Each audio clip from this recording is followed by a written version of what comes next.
Hi everybody, I'm Ron Bugg and I was employed by the Tasmanian Minerals Council from 1994 to 2008.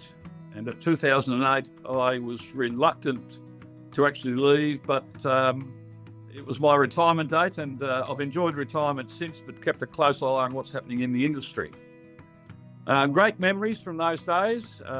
Started in 1994 with David Whitrow, who was the executive officer, and then later on Terry Long took over, and I spent the rest of my time with the council with Terry. I was employed to set up the Mining and Minerals Education Centre, which was based in Hobart. We had a pretty full program of schools visiting that. As well as that, we went out into schools and spent a lot of time raising the profile of the industry, basically, talking about the minerals that are mined, the process taking place, as well as lots of excursions taking place. I had close contact with most of the mines in Tasmania and developed programs for those mines to use on-site when they had visits from school groups. As well as that, I was asked by the Minerals Council to develop some booklets for early childhood students. I worked with infant and primary teachers in Tasmania to develop a series of booklets which basically dealt with very, very basic principles of mining, and we had several printings of those, and I think in the end we got rid of about 64,000 copies across Australia, and there is still a demand in schools for those booklets. One of the early stories was with my CEO was David Whitrow. David since passed. He was a wonderful fellow to work with. We were asked by a mine manager to pick up his car from the Hobart airport. He was elsewhere and was going to arrive at the Minerals Council the day after. So he left the keys with us, and David and I went to the Hobart airport to pick up his red Corolla, I think, or red Toyota station wagon. We went down, David drove me down. I found the station wagon in the car park, drove the station wagon back to the Minerals Council in Hobart and left it parked overnight for the impending arrival of the mine manager the next day. But the manager did arrive next morning, went out to get in his car and came back in and said, "This is not my car." It just so happened that the keys fitted his car, but obviously this one as well. Other stories that we've got, I have been impressed from the times when I was taking year 11, 12 students, 1980 onwards through the mines, at the changes in operation and in particular, the safety. I saw and witnessed a little bit of resentment on the part of some of the employees of the mines. But when I was with the Minerals Council, going to the mines, then things had changed, and it had changed by far for the better. To the point where if I had an excursion underground and someone hadn't had their safety glasses on, a miner would work up and say, "Hey, put them on."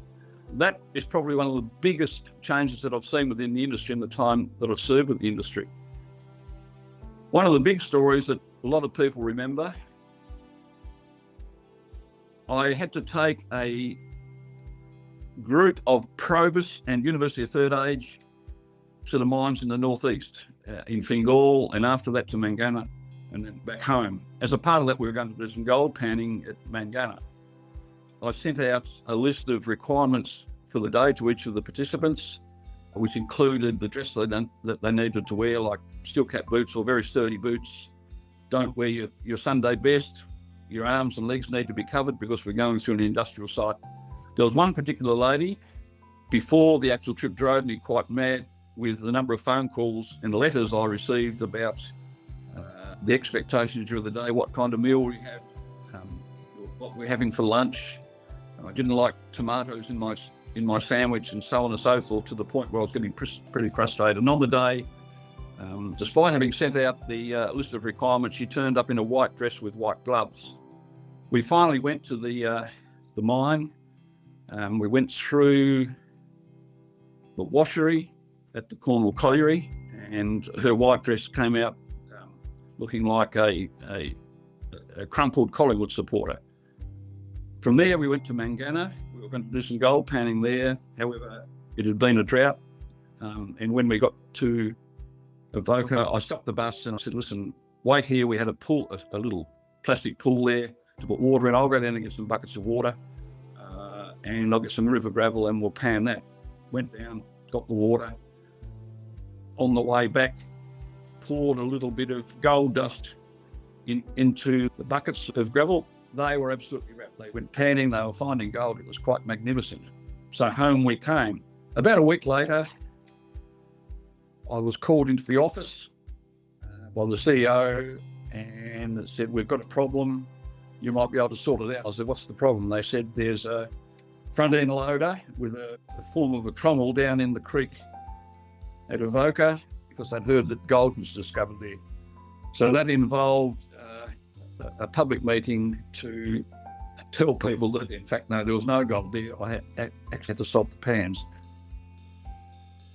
When I think back at my time at the Minerals Council, TMEC, the thing I remember really is the people and the support that I received and the support that people gave one another. It's a pretty inspiring place to work. It's been very, very funny at times. And I used to look forward to getting to work every Monday morning.